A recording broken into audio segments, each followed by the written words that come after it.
Hello everyone. ఈరోజైతే మన భారతదేశంలో అత్యంత పవిత్రమైన శక్తి పీఠాలలో ఒకటైన కాళీమాత టెంపుల్, అదేనండి గుజరాత్లో దగ్గరలో ఉన్న పావగఢ్ కాళీమాత టెంపుల్ గురించి అయితే తెలుసుకుందాం.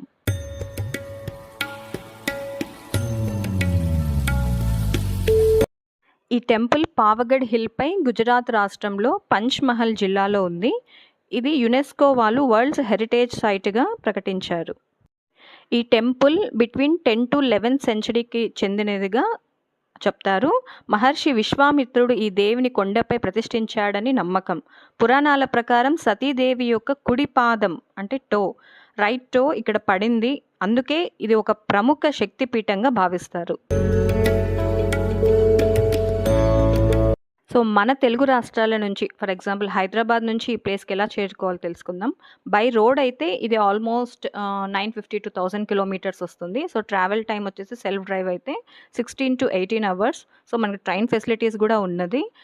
So it will take almost 24 hours and we can go by flight also. 2 అవర్స్లో మనం వడోదరాకి చేరుకోవచ్చు. అండ్ వడోదరా నుంచి ఒక 50 కిలోమీటర్స్ అగైన్ మనం ట్రావెల్ చేయాల్సి ఉంటుంది. ఇదేనండి అమ్మవారి మెయిన్ టెంపుల్. ఈ ఆలయంలో అమ్మవారిని మహాకాళిగా పూజిస్తారు. ఇక్కడ మనకు 3 రూపాలు కనిపిస్తాయి. మధ్యలో మహాకాళి, పక్కన భద్రకాళి, మరొక వైపు బహుచరా మాత అని అంటారు.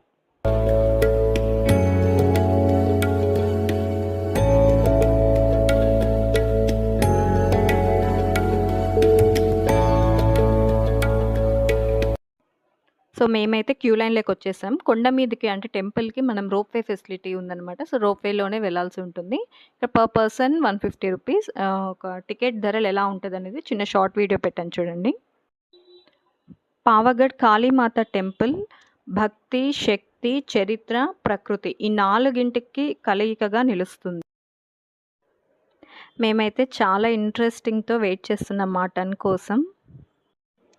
రోప్వే జర్నీ అయితే చాలా ఇంట్రెస్టింగ్గా ఉంటుంది. ఎందుకంటే చుట్టుపక్కల ప్రకృతి అందాలు, భక్తిభావం ఇవి రెండింటి కలయికగా ఒక మధురమైన అనుభూతి. పైకి ఎక్కుతున్న కొద్దీ చాలా బాగుంటుంది వ్యూ అయితే చెప్పలేను మాటల్లో. ఇది యాక్చువల్లీ 2600 ఫీట్ ఎత్తులో ఉంటుంది కాబట్టి మనం చాలా థ్రిల్లింగ్గా ఫీల్ అవుతాము. అండ్ ఇది ఒక పాత అగ్నిపర్వతంగా కూడా చెప్తారు. అంటే వాల్కనిక్ హిల్. పైకి ఎక్కుతున్నప్పుడు చుట్టూ కనిపించే వ్యూ చాలా అంటే చాలా బాగుంటుంది. ఇది ప్రతి ఒక్కరు ఎక్స్పీరియన్స్ చేయాలి. ఎందుకంటే ఇక్కడ ఉన్నది శక్తిపీఠం, చాలా పవర్ఫుల్ అమ్మవారు. మీరు టెంపుల్లోకి వెళ్ళిన తర్వాత గర్భగుడిలో అమ్మవారిని చూస్తే మీకే అర్థమవుతుంది.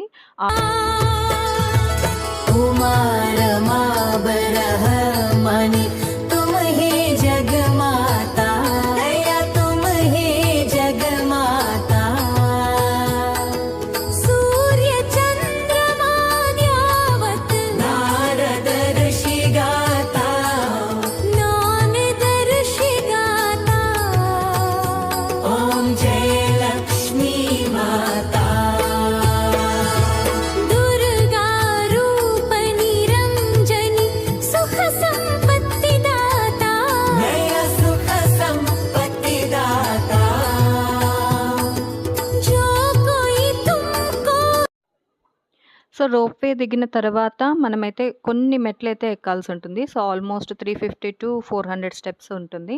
సో ఇది క్లైంబ్ చేయడానికి ఆల్మోస్ట్ ఒక 15 మినిట్స్ పడుతుంది. సో కంఫర్టబుల్ షూస్ అయితే వేసుకోవాలి అండ్ వాటర్ బాటిల్ అయితే ఖచ్చితంగా క్యారీ చేయాలి. సో మార్నింగ్ టైమ్స్ వెళ్ళడం అనేది చాలా ప్రిఫరబుల్. ఎందుకంటే క్రౌడ్ అప్పుడు తక్కువగా ఉంటుంది. అండ్ నవరాత్రి సమయాల్లో క్రౌడ్ చాలా ఉంటుంది. సో ఎక్స్ట్రా టైం కూడా పడుతుంది. సో స్టెప్స్ ఎక్కుతున్న కొద్దీ మనకు వ్యూ పాయింట్ అయితే చాలా బాగుంటుందండి. మీరే చూస్తున్నారు కదా ఎంత బాగుందో. చల్లని గాలిగా అయితే వస్తుంది. సో ఇక్కడ చూడండి మా హస్బెండ్ అయితే చాలా బాగా ఎంజాయ్ చేస్తున్నారు. నాకు నమస్కారం కూడా పెడుతున్నారు.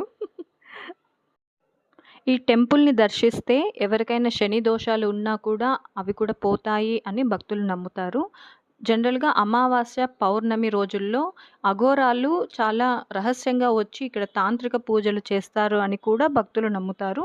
అందుకని ఆ రోజుల్లో కొంచెం క్రౌడ్ తక్కువగా చూడొచ్చు మనం.